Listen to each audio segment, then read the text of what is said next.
Welcome to Financially Savvy in 20 Minutes, a podcast hosted by investor, speaker, and award-winning author Natalie Torres-Haddad. Natalie will share the tips and tricks of money management, as well as the story of self-made millionaires who have attained financial freedom.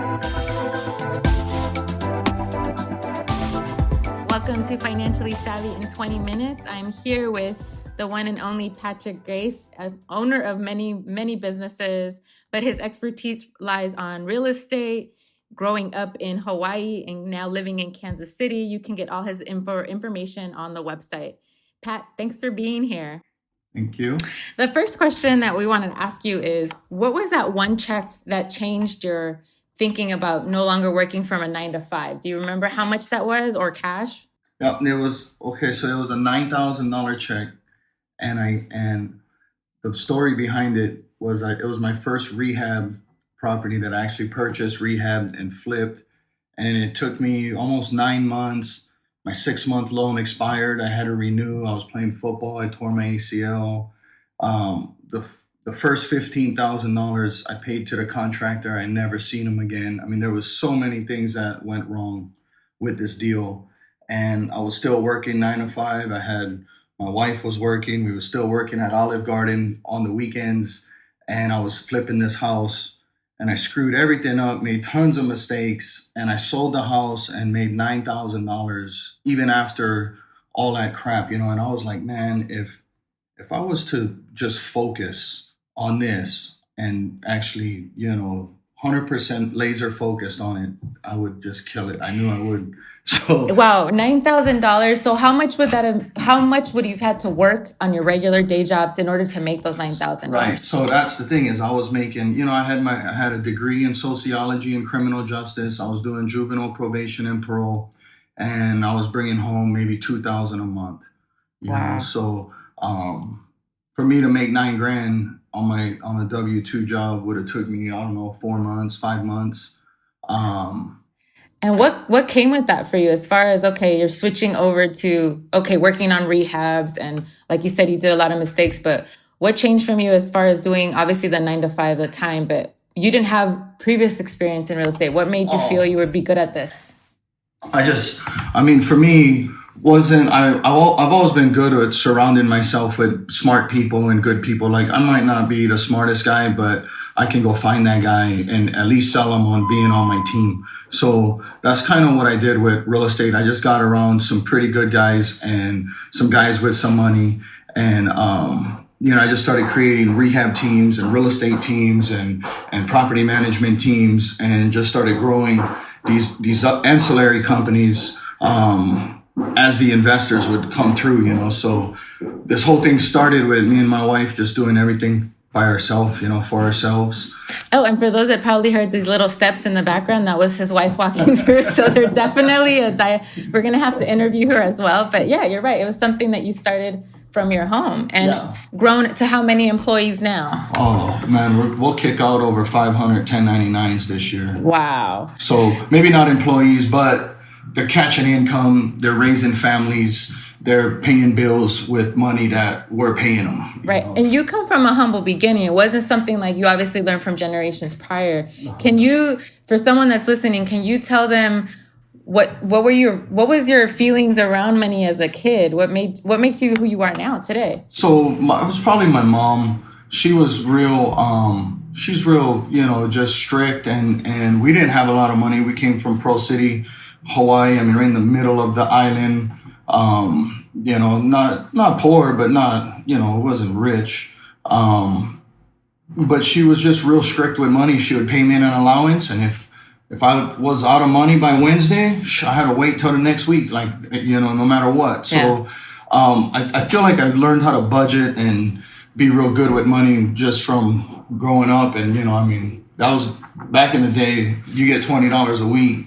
And your parents didn't have a business, right? They worked for other people. Right. Yeah. My mom was a nurse. My dad was a fisherman. And for you, so entrepreneurship, how did that fall into place for you? For someone that's listening that might be thinking about going that route, Man, I'm just, I had a couple jobs and I just figured out, people telling you what to do, and I got all these ideas and you can't really implement anything because all this red tape, or you're the new guy, or, higher people have better ideas than you. So I figured, if I just work on my own companies and I just start my own stuff, and it was probably luck too. I mean, you think about when I started was 2000, right? So, we've always been blessed. Like, I believe in like karma and some sort of, God's just looking out, that we've always been super blessed with timing, with decisions. When I look back, like sometimes I'm just amazed. Like, we didn't know the crash was coming, right? The real estate crash.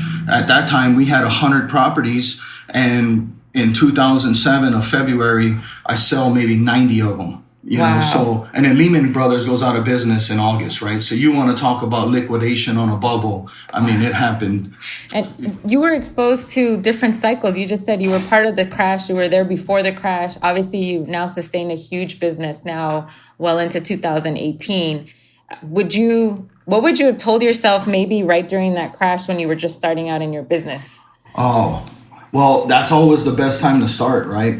So when everybody's running away, you need to be running in. So while everybody was losing their homes, the smart money was buying them, So I was fortunate enough to be a part of that and capture some really great deals, back in 2007 and 8, that I still own today, So these assets are providing passive income. I mean, no matter if I sleep all day, if I travel, if I work every day, whatever happens, my rental portfolio will always generate money no matter what, right? Wow. No matter what, I don't have to really work, and I can generate that income through rents. So that's a big, important factor. And then, because all the other businesses I own, I mean, we have to be there to work them. If I don't show up from a real estate company, it won't make money. If I don't show up from my construction company, it won't make money.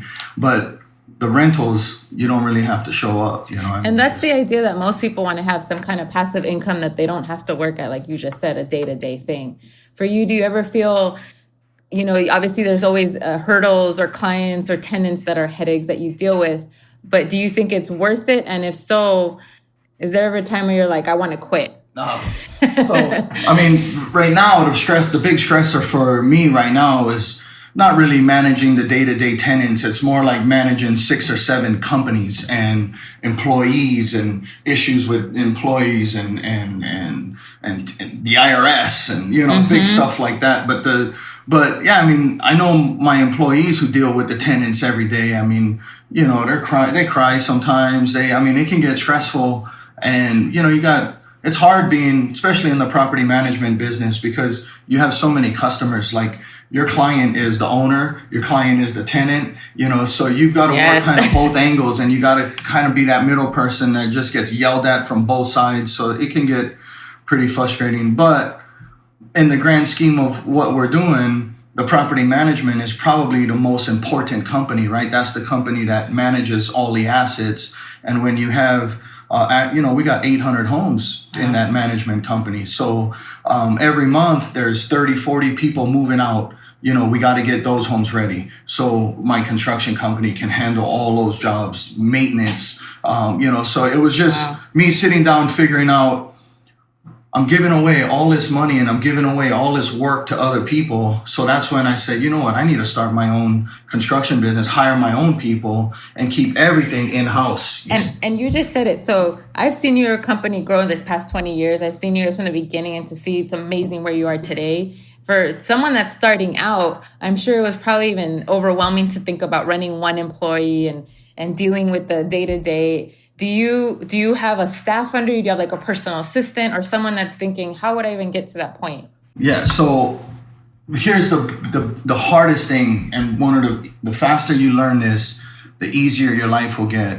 But when you start from nothing and you start by yourself in your house or whatever, the biggest problem you're going to run into is delegation. You're going to be scared to let somebody in on what you created and what. Yes. And so for me, it was like, for me and my wife, the biggest thing was like our first 2 or 3 hires, because, we're relinquishing stuff for them to do, and we don't know if it's going to get done right. So after 3 or 4 hires of assistants and processors and transaction coordinators, people to help us with paperwork and transactions, it gets smoother, you know. And then, so now after 20 years, it's almost like if you're not making mistakes in your first month of working, you're probably not working hard enough. I'd rather deal with the person that makes mistakes with action than makes mistakes with no action. Right, because that's how you learn, right? More than anything. For you, obviously, you're constantly learning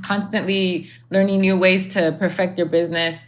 Can you look back and say, okay, there is a certain habits that you do every single day? Is there any that you can give to the listeners that you feel have really helped you be successful at this point? Well, usually I start my day like most people will start their day checking emails and voicemails, right? And I don't really do that. For me, the first thing I like doing is maybe selling some deals, buying something online, writing maybe 4 or 5 offers to buy some houses. But actually, like, instead of starting my day being reactive, checking emails and voicemails is almost reacting to things instead of being, right. I'd rather start my day being kind of proactive on something and buying something or selling something, or, you know, and then later on I can start with the reactive stuff. Now I got to fix people's problems and answer to this person and, you know, I mean, and that's what, so I never really start my day being reactive, always trying to be proactive. And you're right. Maybe most people do start that way, where they're all of a sudden their whole day is shot too, and they probably wasted their time on social media, Facebook, or anything else that's probably not as helpful. Yeah. And then for me, I mean, I get 300 emails a day.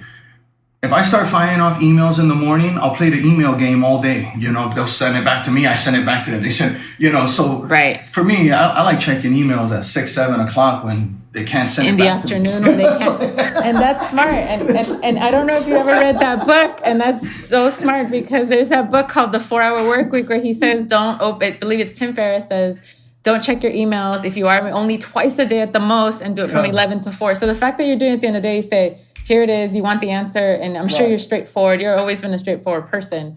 Those are some great tips, because I know people are trying to figure out, okay, what's my next move? For someone that's thinking about buying their first home or their first rental property, what advice would you give them that you probably would have given yourself back then, especially obviously knowing you said your first one, you made tons of mistakes? What advice would you have given that person that's starting out? Just probably interview, and don't be afraid to ask personal questions when, you know, you're dealing with people. Like, if you're investing out of state, or, you know, almost, I'd say 95% of my clients do not live in Missouri, right? They live in Australia, Canada, New York, Hawaii, all over. So when I'm dealing with their portfolios and their issues, they should interview. Ask the person, like, how many properties do you own? Can I see an income and expense report from your portfolio? You know, when you're dealing with contractors, ask them for their last 3 jobs and when the jobs were. I mean, if you have 2-month gap in employment where you don't have no work, that's probably not a good guy to be working with, you know. So realtors, asking them how many investor, you know, clients do they have, asking them for underwriting formulas to see if they know what, you know, I mean, there's certain things that investor realtors would know that most realtors won't know, because. And that's key. And I think those are the biggest things, those biggest questions that you feel like you're imposing on them, or you're asking, oh, is this too personal? But you just said, well, that you're trusting them to go with you with your company. You should be able to trust that person that's giving you this information. So that's pretty helpful. Is there any books or shows or something that you feel have helped your education along the way? Because, I mean, that's something that you have to constantly deal with. Cycles are always changing. What is it that you do? Probably when I look back, like when I was 20, you know, that whole Rich Dad, Poor Dad series was out, and he was from Hawaii. So, I mean, I kind of jumped on that train, and that was probably the first set of books that really got me thinking about businesses and owning companies instead of being W-2'd, and kind of really showed me the you know, I never really learned that in school. You're right, the quadrant that you're referring to. Exactly, yeah. Exactly, when you explain the difference between your businesses, absolutely. Yeah, so then, you know, once you start thinking right, then you'll start making different moves to where, you know, I was like, man, I can be a realtor for $1,500, take the test, have my licenses, and I can start my own company right there just by myself. And that's kind of how I started it. And just from reading that Rich Dad, Poor Dad, and another good book is the 48 Laws of Power. I love that book. You've mentioned this before. Yes, yes. It's a hard read. It's thick. There's no, the words are small, but man, that's a great book just to kind of, it's a great sales book. Yes. I would definitely read that. And then there's another book called Pitch Anything. That's a good sales book. Talks about frames and, dealing with certain people. Everybody's different. So figuring out your customer and how to sell that type of personality or character traits will change the way you, it's more like a science to it instead of just shooting from the hip, and yeah, it sounds it's most of it, we get overwhelmed by it because you're thinking it is a science. There's some formulas. They always say if the numbers don't make sense, it's not a good deal. I'm sure that's something that you have to stay on point with. Do you feel with this time, as far as the last 20 years, that you've not only overcome some challenges, but do you feel you've also surrounded yourself with people that are more experienced than you, or have hopefully provide you some guidance? Or do you feel that this is something you're still learning on your own? Yeah, no. I mean, when I first started, probably one of the big things I did was I got me a mentor, somebody who, and I paid for it. It was through a Rich Dad, Poor Dad event where I paid for a mentor to kind of walk me through this first rehab deal and, help me with that purchase. And I just got the low level stuff. It was like $3,000 or $5,000, which was a lot of money. Right. Back then, yeah. But you gotta have people around you, advisors. So I've got two guys right now that, they're older than me, they're wiser than me, they're super rich, and they've been there, done that. One guy owns like 3,000 units of apartment buildings. So he's built them, he's developed them, he's got way more experience than I do. So I can always bounce things off of him, and I got two guys like that I talk to. But the biggest thing now is now we've been doing this 20 years. So it's almost like the roles have now reversed. I mentor more people. I was just going to say that. The mentorship that I'm getting now. I see you guys give a lot back. Not just through mentorship, but the charities that you guys support and sponsor. And people are always constantly asking you for advice and questions. Obviously, you are always getting new clients because of that. Yeah. Do you feel it keeps you on your game, or it also allows you to explore areas that you weren't thinking about before? Yeah, so that's probably the newest company I started, was this education company. So I kind of tapped in with a company that provides real estate education, investing education, a high financial literacy concept type stuff.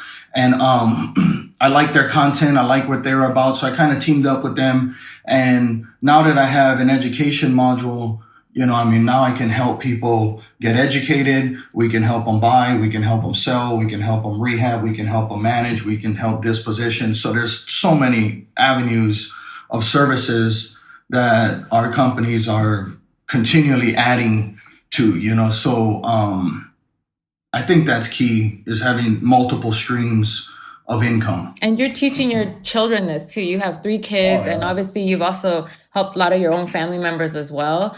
Is there something that you want a child to learn that you maybe wish you would have learned as a child about money, about financial? What is it that you are trying to implement now? So here's the biggest thing I want my kids to really understand at a young age. I feel like the quicker they know this, the more successful they'll be. But how to create systems and processes around something, around a new company. How do you create a system? What's the process? And figuring out how to create it, and then not only how to create it, but how to make it more efficient and how to make it faster.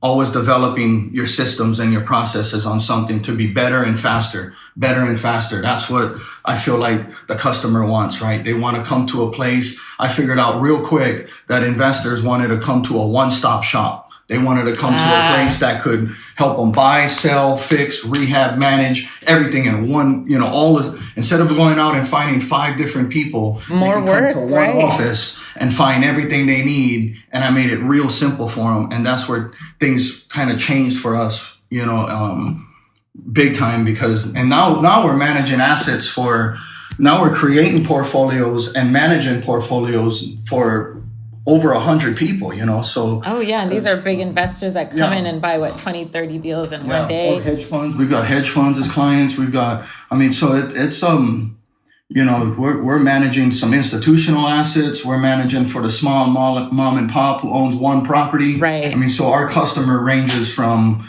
but we do everything in volume. Every month I got 50, 60 people moving out. I got to get those homes ready. Every month we're buying 10, 20 new homes. I got to get, our construction pipeline's loaded with 50, 60 jobs every single month. Every day we get 15, 25 people calling in. My furnace ain't working. My toilet ain't working.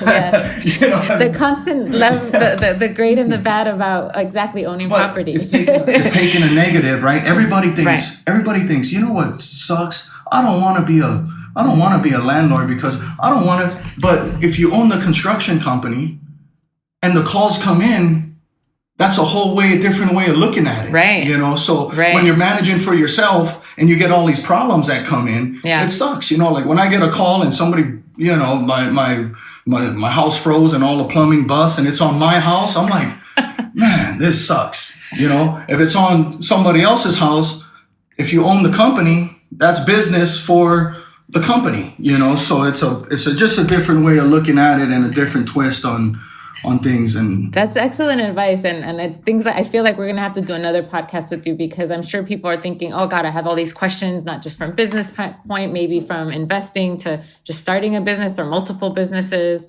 I do want to leave with one question, a fun question. Can you remember the first thing that you bought for yourself as a luxury or fun when you knew you were doing well? Can you remember what that first purchase was? So I was like, I don't know, 23, and we bought a 6,000 square foot house on a private golf course.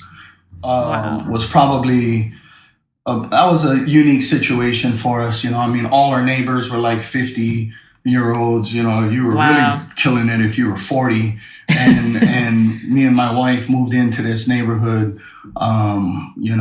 We started building our house at 23. I think we moved in at 24. But that was probably when I started figuring out, man, something's unique, something's different here. Yeah. Because when you're going through it, you don't really know. I always I didn't know we were doing that well because I thought other people did that well. But you were surrounding exactly, and you were smart enough to surround yourself with people that were doing it, but they weren't your age.